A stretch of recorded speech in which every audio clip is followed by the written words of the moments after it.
தென்கிழக்கு அரபிக்கடல் பகுதிகளில் ஒரு காற்றழுத்த தாழ்வு மண்டலம் நிலவிக்கிட்டு இருக்கு. இந்த சூழலில் தெற்கு அந்தமான் மற்றும் அதனை ஒட்டிய தென்கிழக்கு வங்கக்கடல் பகுதிகளில் நிலவிய வளிமண்டல மேலடுக்கு காற்று சுழற்சி தற்போது காற்றழுத்த தாழ்வு பகுதியாக வலுப்பெற்றிருக்கு. இது அடுத்த 36 மணி நேரத்தில் காற்றழுத்த தாழ்வு மண்டலமாகவும் அடுத்த 48 மணி நேரத்தில் ஆழ்ந்த காற்றழுத்த தாழ்வு மண்டலமாகவும் மாறுவதற்கான சாத்தியக்கூறுகள் தென்படுது. இந்த புயல் சின்னம் புயலாக பெயர் பெறக்கூடிய புயலாக மாறுவதற்கும் சாத்தியக்கூறுகள் இருக்கு. இது தற்போது தென்கிழக்கு வங்கக்கடல் பகுதிகளில் தான் நிலை கொண்டிருக்கு. இது தொடர்ந்து மேற்கு வடமேற்கு திசையில் நகர்ந்து பிறகு வடக்கு வடமேற்கு திசையில் நகரும் என எதிர்பார்க்கப்படுது.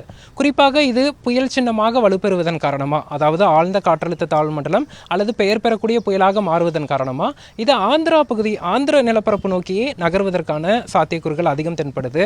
இருந்த போதிலும் புயல் ஆந்திரா நோக்கி நகர்ந்தாலும் கூட நமக்கு தமிழகத்தை பொறுத்தளவுக்கு சென்னை, திருவள்ளூர், காஞ்சிபுரம், செங்கல்பட்டு மாவட்டங்களில் அக்டோபர் 27, 28 ஆகிய தேதிகளில் மழைப்பொழிவுக்கான சாத்தியக்கூறுகள் இருக்கு. ஏன்னா இது மேற்கத்திய இடையூறுனால பாதிக்கப்படும் போது விண்ட்ஃபியர், அதாவது வளிமண்டலத்தில் இருக்கக்கூடிய காற்றின் போக்கில் பாதிக்கப்பட்டு அந்த மேகக்கூட்டங்கள் தெற்கு பகுதியில், புயலோட தெற்கு பகுதியில் உருவாகி நமக்கு சென்னை, திருவள்ளூர், காஞ்சிபுரம் பகுதிகளுக்கு சாதகமாக அமைவதற்கான சாத்தியக்கூறுகள் தென்படுது. இதை ஓரிரு நாட்களில் நம்ம உறுதிப்படுத்தலாம். அதே சமயத்தில் பிற மாவட்டங்கள், கடலூர் முதல் விழுப்புரம் முதல் கன்னியாகுமரி வரையிலான கடலோர மாவட்டங்கள், மத்திய மாவட்டங்கள், டெல்டா மாவட்டங்கள், தென் மாவட்டங்களில் இந்த புயலினால் எந்தவித பாதிப்பும் இருக்காது. அடுத்த 2 நாட்கள் பொறுத்தளவிற்கு வானம் பொதுவாக மேகமூட்டத்துடன் இருக்கும். இரவு நேரத்தில் இடியுடன் கூடிய மழை ஆங்காங்கே பதிவாகும். இந்த புயலின் நேரடி பாதிப்பு இல்லாவிட்டாலும் அக்டோபர் 27, 28 ஆகிய தேதிகளில் சற்று சென்னை, திருவள்ளூர், காஞ்சிபுரம், செங்கல்பட்டு மாவட்டங்களுக்கு சாதகமாக அமைந்து மழைப்பொழிவு கொடுப்பதற்கான சாத்தியக்கூறுகள் தென்படுது.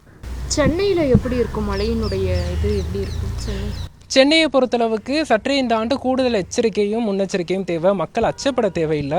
இது தற்போது தான் பருவமழை தொடங்கியிருக்கு. இருந்த சூழலும் நமக்கு தொடர்ச்சியாக பெய்து வரும் மழையின் காரணமாக மண்ணில் ஈரப்பதம் அதிகரிச்சிருக்கு. பெரும்பாலான ஏரிகளில் நீர் இருப்பும் 80% கிட்ட இருக்குது.